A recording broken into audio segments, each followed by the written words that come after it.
Guys, उम्मीद है कि आप सब अच्छे होंगे। तो आज की जो हम सीरीज कर रहे थे 2000 प्लस एमसीक्यू सीरीज, जिसमें हम बेसिक इकोनॉमिक्स के जितने भी क्वेश्चन हैं वो डिस्कस कर रहे हैं। 10 क्वेश्चन इन ईच वीडियो। तो आप प्ले लिस्ट में जा करके देख सकते हैं प्रीवियस वीडियो, जिसमें हम 180 क्वेश्चन डिस्कस कर चुके हैं। इस वीडियो में हम 10 मोर क्वेश्चन डिस्कस करेंगे। तो आज का जो पहला क्वेश्चन है हमारा, the law of demand refers to price income relationship, price demand relationship, price supply relationship, or none of the above. So the right answer for this is price demand relationship. The vertical demand curve for a commodity shows that its demand is perfectly inelastic, highly elastic, inelastic, या all of the above. So the right answer for this question will be perfectly inelastic. If there is a vertical demand curve for a commodity, then it means there will be no increase in demand, quantity demand, whether prices falls or decreases. If we take this price and this one to price decrease and this other to price increase, so there will be no demand, there will be no change in quantity demanded. So the vertical demand curve for a commodity shows that its demand is perfectly inelastic. That means when we change the price, there will be negligible or no change in quantity demanded. Next question is, a typical demand curve cannot be rising upward to the right, convex to the origin, a straight line to the horizontal line axis. So none of the above. A fall in price of normal goods lead to shift in demand curve. A fall in price of normal goods lead to shift in demand curve, fall in demand curve, rise in consumers real income. A fall in consumers real income. तो इसका answer होगा guys right इन consumers real income. हम shifting और contraction या expansion के जो concept है उसको हम आगे वाले क्वेश्चन में डिस्कस करेंगे और बताएंगे कि डिमांड का कैसे शिफ्ट होता है या उसके एक्सपेंशन और कॉन्ट्रैक्शन में क्या रोल प्ले करता है। Demand means at given period, at given price per unit of time, the desire ability and willingness of an individual to purchase goods and services. This is the complete definition. आप अपने satisfaction के लिए आगे के question देख सकते हैं, options जो कि हर एग्जाम में करना चाहिए हमें।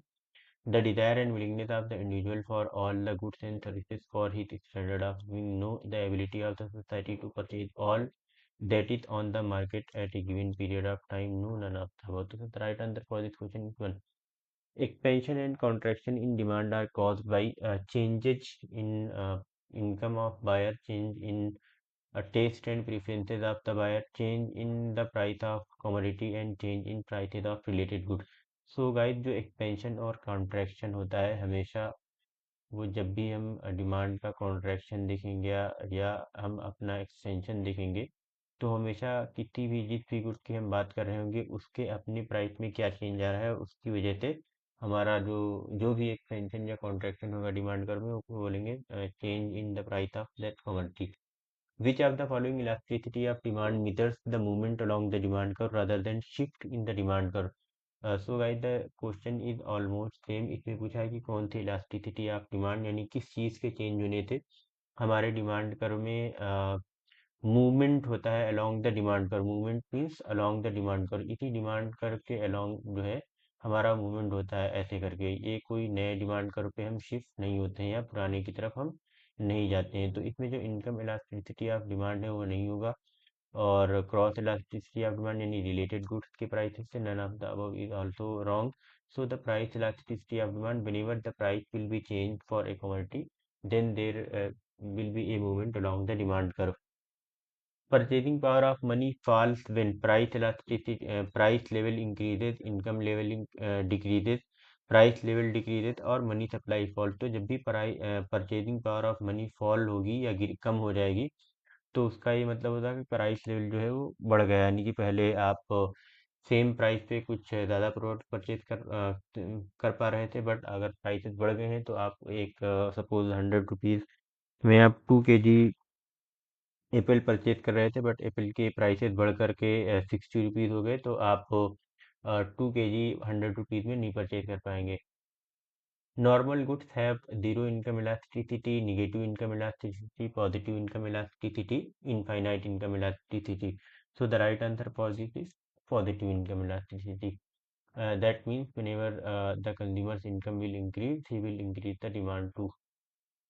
If 20% fall in price of the commodity brings a 40% increase in its demand, that means percentage change in QD is greater than percentage change in PX. Increase in its demand, then the demand for that commodity will be treated as inelastic, elastic, highly elastic, perfectly elastic. So it will be elastic.